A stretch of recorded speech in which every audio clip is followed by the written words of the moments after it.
Ghosts, goblins, and ghouls beware, for the black cat is everywhere, stalking quietly in the shadows, counting down the moments to the witching hour with each step.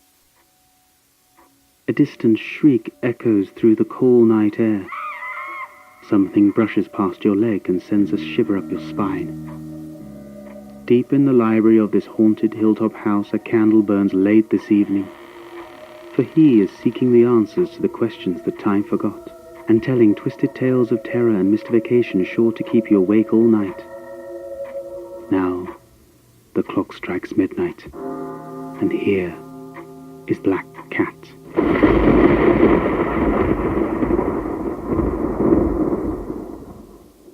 Greetings, viewer. Thank you for joining me this evening. You know, when you ask someone their opinion on spiders, you're almost guaranteed to get a strong response. Either they love them or they hate them. Arachnophiles love everything spider-related, but people who are arachnophobic find spiders to be absolutely terrifying. In tonight's tale, The Petting Zoo, we find out what happens at that moment when an arachnophile becomes an arachnophobe. At first, Johnson thought it was a joke. Speeding down the country road, the crude sign was only a blur, but it was that one word. Slowing down, he swung the Lexus onto the paved shoulder. In the rearview mirror, he could see it clearly. The sign was tacked to a stick that was stuck in the ground just beyond the paved shoulder. Shifting the powerful car into reverse, Johnson jammed the accelerator down. The tires squealed and loose gravel flew as he tore back up the road. Screeching to a halt, Johnson stared at the faded handwriting. Ellsworth's famous Spider Petting Zoo, 5 miles, next right. Spiders fascinated Johnson. One summer when he was 8, a large gold and black spider had taken up residence underneath the shingles by the back door. Every morning, Johnson would gather up ants in a jar from a nest in the scrubby woods behind his house. One by one, he would drop the wriggling insects into the web. With lightning speed, the spider would spring from her hiding place and race towards the victim. Sinking her fangs into the ant, she would retreat, waiting for the poison to take effect. When the ant slowly stopped struggling, she would climb back down and delicately wrap her prey in a white shroud. This continued until one day his mother caught him. "What a cruel little boy you are," she scolded between clenched teeth as she pummeled his backside. He could still feel the shame of being spanked. Years later, in a rare moment of remorse, Johnson wondered what it was like for the ant, trapped, helpless, waiting for the spider to return. Did they know fear or horror, or was that something only humans experienced? The insect brain was too small, he told himself. Or so he hoped. 5 miles, thought Johnson. This side trip might only add another half hour or so to his journey. He would still have time once he got to his motel to have a shower. The dinner meeting with the buyer from the supermarket chain wasn't until 6 o'clock, and it was only 4 now. Coasting forward, Johnson scanned the road looking for the turnoff. About 100 yards ahead, he saw a lane that intersected with the highway. Flicking on his turn signal, he shot a quick glance at his watch. "If I don't find it in 15 minutes, he promised himself, I'll turn back." Accelerating smoothly, he turned onto a well-paved secondary road with deep ditches on either side. Punching the buttons on the CD player, he stretched his arms, settling back onto the soft leather seat. As the throbbing beat of Queen filled the Lexus, his mood lightened. An unexpected adventure in an otherwise boring day. Johnson hated his job, endless meetings with bad food and balding buyers, too many drinks and too many hangovers. He was packing on the pounds, too.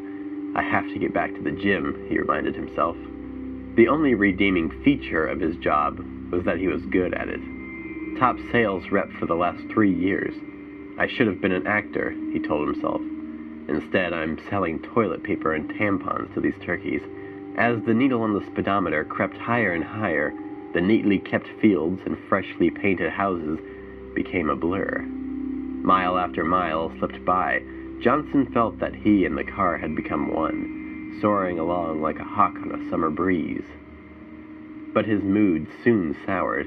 The condition of the road deteriorated. Asphalt gave way to chip seal, which gave way to gravel, and finally ended up as dirt. Johnson jumped on the brakes when a huge pothole emerged in the center of the road. Cursing the delay, he checked his watch again. It was almost 5. The long drive down the country road had dulled his senses of time. "I better turn around," he cautioned himself.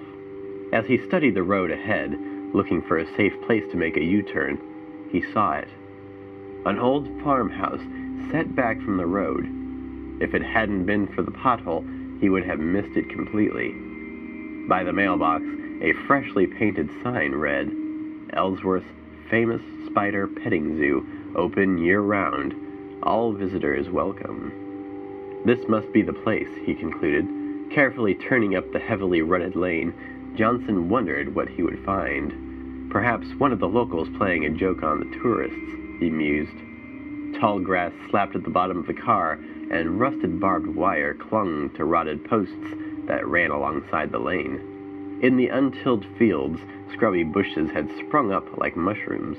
Johnson tried to imagine what the farm looked like in better days, but it was impossible. When he reached the top of the hill, the farmhouse looked even more decrepit. Blistered paint hung from the wooden shingles, and there was a disturbing sag in the middle of the roof. What once had been the side garden was now occupied by tall thistles and a mass of tangled timbers, indicating the former site of the main barn. Except for the glass still being intact in the windows, the house looked abandoned. "Where is everybody?" thought Johnson. In response to his question, an old woman dressed in a black skirt and a woolen sweater stepped out the side door. She was gnarled and withered like the lone apple tree that stood in the yard. Johnson guessed she must have been at least 70, maybe even 80 years old.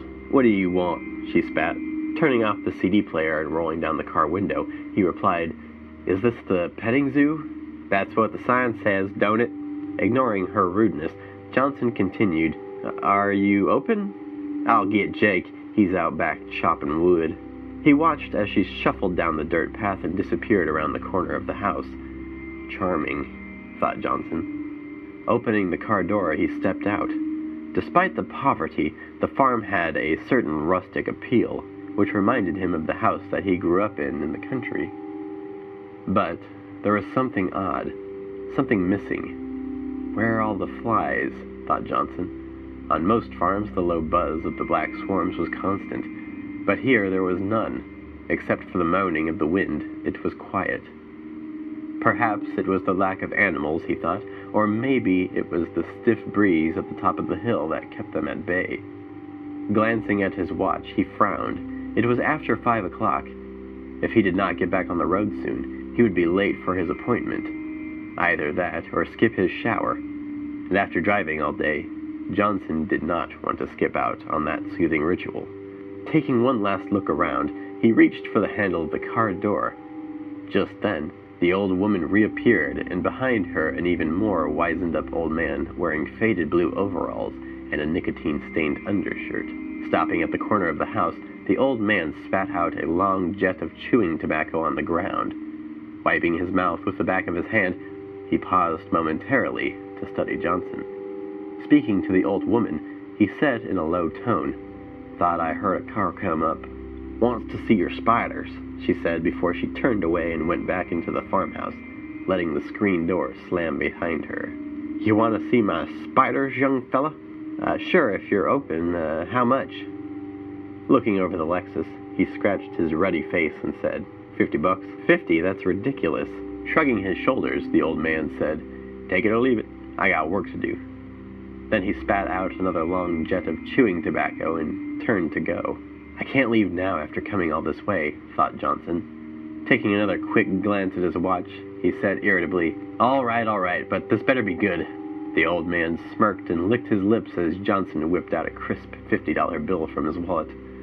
Johnson did not like the old man's greedy look and hastily shoved his wallet back in his pants pocket. "Thanks," said the old man sarcastically, snatching the bill from Johnson's hand. Looking it over carefully, he folded it up neatly, stuck it in his pocket and said, "Follow me." The old man led Johnson down an overgrown path to a shed at the back of the farmhouse. Inside, the dim glow of fluorescent tubes highlighted the dozen plywood shelves that ran along the walls. In contrast to the rest of the farm, the shed was neat, almost antiseptic in appearance. Sitting on each shelf was a glass terrarium filled with twigs and rocks. In the case closest to Johnson, a small garden spider was spinning a web in the corner. "That there's an orb spider," said the old man. "I know," said Johnson, annoyed by the interruption. "Ah, you know spiders." "A bit," replied Johnson. "I used to study them when I was a kid." "I bet you were the type that liked to feed 'em, huh? Catch bugs, drop 'em in, see what happens. Fun, ain't it?" Suddenly, Johnson was uncomfortable. How did he guess my secret? He wondered. Johnson felt the warm rush of blood to his neck and ears as he started to blush. "No need to be ashamed, young fella. All kids do it. It's natural." Trying to change the topic, Johnson asked, "You been at this long? Keeping spiders?" "Yeah, I've been at it a while. Most folks are scared of 'em. Not me. Me and spiders get along real good." Johnson turned back to watch the large black spider in another case, sucking up the half-digested slurry of its latest victim. Trying to be polite, Johnson asked, "Bet you don't get many visitors here, being so far from the highway." "Don't need 'em," said the old man. "This is just a sideline." Pausing for effect, he added, "I breed 'em." Johnson looked puzzled. "For the college," explained the old man. "They use 'em for research." "Does it pay well?" "Good enough." They don't know squat about spiders," said the old man, spitting on the floor. Johnson looked down and saw that a streak of the sticky black tobacco had splashed onto his shoes. "I've been doing research of my own," said the old man proudly. "Spiders are just like any other critter. Cows, horses, dogs, they're all the same. Breed the best with the best and you get the best. Or the..." The old man's voice trailed off as he started to laugh. There was something about his tone that made Johnson uneasy. "You want to see my prize winner?" Johnson looked around. "Oh, she ain't in here. I keep her in the barn. She makes the other critters kind of nervous. I can't say I blames 'em. Want to see her?" The way the old man said it, the question sounded more like a challenge. Johnson hesitated. He wanted to say no, but he could not let the old man see he was afraid. "Sure," answered Johnson. What could it be? He asked himself. A tarantula? With the old man in front, they went down a lesser-used path to a small barn behind a stand of trees that made it invisible from the farmhouse. A shiny new lock on a rusted hasp yielded to the old man's key. "I don't like kids messing with my stuff." The ancient wooden door swung open. Inside, it was pitch black. Johnson hesitated. What was it that made him apprehensive? His mouth felt dry, and he tried to swallow. "Go on in," taunted the old man as he shoved Johnson through the door. Stumbling on the raised sill, Johnson fell to one knee, ripping his pants. "Damn it," he cursed. "There's a light switch ahead of you," the old man reassured him. "Just pull the string." The stench of moldy hay made Johnson gag. "Where is it? The spider," he called out. "She's in the back. You can't miss her." "Where's the light?" "Right in front of you. Can't you see?" mocked the old man. Johnson stretched out his hand. At first, he couldn't feel anything. Then slowly, groping in the air, he caught a hold of it. Johnson's heart leapt in relief, but there was something strange. The line didn't feel like string. It was sticky, like a... Pulling the line, Johnson knew he had made a mistake. Something rustled in the rafters above him, and bits of straw floated down. Johnson bolted for the opening.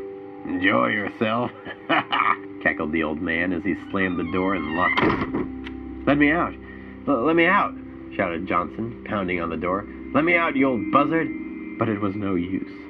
The dried-out wooden door was like iron. Pausing to catch his breath, his fists throbbing, Johnson looked around. Slowly, his eyes grew accustomed to the dark. What appeared to be a black chasm was in fact the side entrance to the barn. There must be another way out, he thought. But where? In the gloom, He could see that beyond the entryway there was a large open space, and beyond that a boarded-up window through which thin shafts of sunlight streamed. Great. All I have to do is cross the barn, pull off one or two of those boards, and climb out, thought Johnson. Then I'll show that old man. $50, he'll wish I'd never stopped. Then he heard another rustle overhead, and more straw floated down. Who is it? Who's there? He called out. I'll bet it's that old man, thought Johnson. He thinks he's going to scare me. Sure, you just keep that up, old man, Johnson called out again. Let's see how much laughing you do when I bash your face in. But first, I've got to get to that window. Be careful, he cautioned himself. This barn must be full of junk. Don't want to fall down and get hurt. Despite the heat in the barn, he shivered, licking the sweat off his upper lip. Johnson slowly picked his way across the wide wooden-planked barn floor, being careful not to trip. Shadows of old machinery and tools loomed around him. A leather harness that hung from the wall looked like a hangman's noose. There was a peculiar smell, too. It reminded him of a package of chicken that he once left in the trunk of his car on a hot summer day. It was the sickly sweet scent of rotting meat. Oh, gross, muttered Johnson. There's a dead animal in here. In less than a minute, he had crossed the barn and was standing in front of the boarded-up window. Blocking his exit were 3 boards nailed haphazardly into the frame. Either the old man was too weak or too lazy to drive them in all the way, concluded Johnson. I can probably pull them off with my bare hands, he smiled triumphantly. The first board was half-rotted and fell apart in his hands. Light streamed in as it came away from the frame. Then he shifted his attention to the second one. The board in the middle. If only he could get this one off, he could easily climb out. But this board wouldn't be so easy. It was like the old door of the barn, dried out and tough as steel. Gripping the board with both hands, he began pulling. The nails squealed in protest as the board started to move. Only a little bit further, grunted Johnson. The thought of throttling the old man excited him. Just a bit further, another half-inch. He could almost feel his fingers closing around the old man's scrawny neck, the eyes bulging, the tongue sticking out. Another half-inch. Then it stopped. Desperately, Johnson yanked at the board, but it was no use. It would not yield. I need more leverage, he said to himself. Balancing on one foot, he braced his other against the window frame and started pulling again. The muscles in his forearms and back bulged as he strained against the board. Sweat rolled down his forehead and into his eyes. Come on, he pleaded with the wood. Come on! In his frustration, Johnson did not hear the soft tap-tap-tap on the floor behind him. Tap-tap-tap, like a blind man with his cane. Tap-tap-tap. Then it was too late. It struck. The force of the attack rammed him face first up against the wall, knocking the wind out of him. Warm blood trickled from his nose and ran down his cheek. What was that? Turning around slowly, he could see in the light of the window his attacker. It was crouched inside an empty stall along the opposite wall, the legs tensed, ready to spring. It was a spider. No doubt one of the old man's experiments. But this was no ordinary spider. It was huge, about the size of a pit bull, with legs that extended out 3 or 4 feet on either side. Its eyes stared coldly at him. Johnson did a quick tally of his injuries.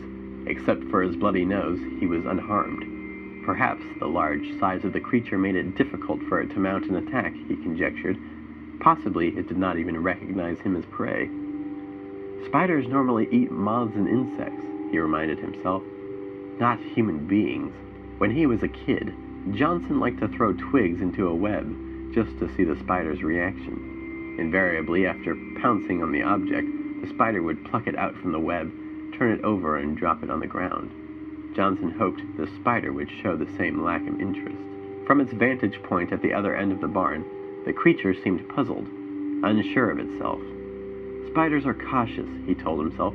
It's waiting for me to make the next move. Although every fiber in his body screamed to run, his brain told him to stay still. The spider was too big and too fast to outrun. I need a weapon, he told himself. Quickly looking about, he saw the rotten board from the window lying at his feet. It was about 2 feet long with a jagged point at one end. "It'll have to do." Slowly, he bent down to pick it up. The spider crouched low like a sprinter, ready to strike again. Johnson froze, his fingers only inches from the board.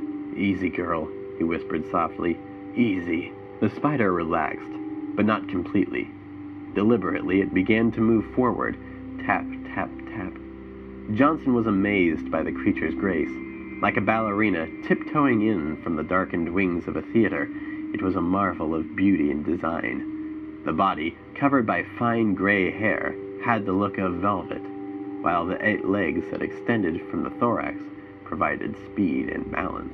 As it approached Johnson, the spider carefully extended one foreleg towards him. Johnson quickly knocked it away with his hand. The creature stopped and cocked its plate-sized head to one side. The 8 eyes looked like black fists. Then the leg came forward again. At the tip, Johnson could see the spike-like claw for catching prey. It touched his left shoulder. Through his jacket, he could feel the sharp point digging into his skin. Johnson winced and stepped backwards into the wall, but there was no place to go. Slowly, the other foreleg came forward. Johnson recoiled, trying to ward off the attack with his free arm, but the creature was too strong. It brushed his arm aside as if it was a piece of lint and planted a second claw into his other shoulder. Johnson cried out, "Help! Help!" Then the spider reared up on its hind legs, forcing Johnson to his knees. For a brief moment, he and the creature looked into each other's eyes. It was almost like love. Then he saw these 6-inch fangs that extended from the head. Drops of venom gleamed in the half-light. He watched in fascination as the cruel daggers arched high over him. Then he screamed as they plunged deeply into his chest. Instantly, white-hot pain ripped through his body. Then, it was gone. The spider had retreated back to the stall. Johnson knew that he only had a minute or two before the poison paralyzed him. "This is it," he said to himself. "My only chance." Ignoring his wounds, Johnson turned back to the window. Grabbing at the board, he yanked and pulled to no avail. Already the venom was having its effect. His hands were numb and his arms felt like lead. Gasping for air, he threw himself at the boards again and again, but it was no use. He was beaten. Great sobs shook his body as he slumped to the floor. "This can't be happening to me," he protested. "It's ridiculous." Looking back at the spider, he could see that it still had not moved. "What is she waiting for?" he wondered. "Why doesn't she finish me off?" He soon had his answer. Shimmering like a great overcoat, there was something on the spider's back. It moved and undulated like a small wave flowing back and forth. Then a piece of the wave pulled away and dropped to the floor. It was another spider, only a lot smaller, about the size of a rat. Johnson recalled that some spiders carry their young on their backs. Horrified, he realized that he had stumbled onto their nursery, and it was feeding time. Another one dropped to the floor, and then another. Soon there was a long line of spiders slowly crawling towards him. Through fading eyesight, he saw the first one reach his foot. Tentatively, its foreleg probed the air until it found his leg and patted it. It was light and delicate, like the touch of a child. Johnson opened his mouth to scream, but no sound came. The last thing Johnson saw before he lost consciousness was a spider tearing a piece of flesh from the back of his hand. Back at the farmhouse, the old man picked up the whiskey bottle from the kitchen table, poured himself another drink, and plopped down on the ancient lazy-boy recliner. "How long it take, Jake?" asked the old woman.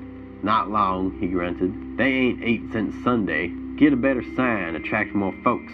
"Nah, the sign's okay. Anyway, we don't need a crowd," said the old man, taking a long, hard swallow. "What you gonna do with the car?" she asked, standing at the window admiring the now ownerless Lexus. "I hear young Dougal needs one for running moonshine. Willing to pay a good price, too," said the old man. "Won't he ask questions?" wondered the old woman, pouring a drink and easing herself down onto the dusty couch. "Nah, he don't care," snickered the old man. "I'll talk to him tomorrow. Meanwhile, pass the remote. Let's see what's on Dr. Phil." Thank you for watching. As usual, I'd like to give a special thank you to Mr. Sinister for narrating my intro, and I'd like to thank all you viewers for watching, subscribing, and hitting that like button if really does mean a lot. Join me here next Friday at midnight for more Tales to Terrify. And remember, horror hounds, keep it creepy.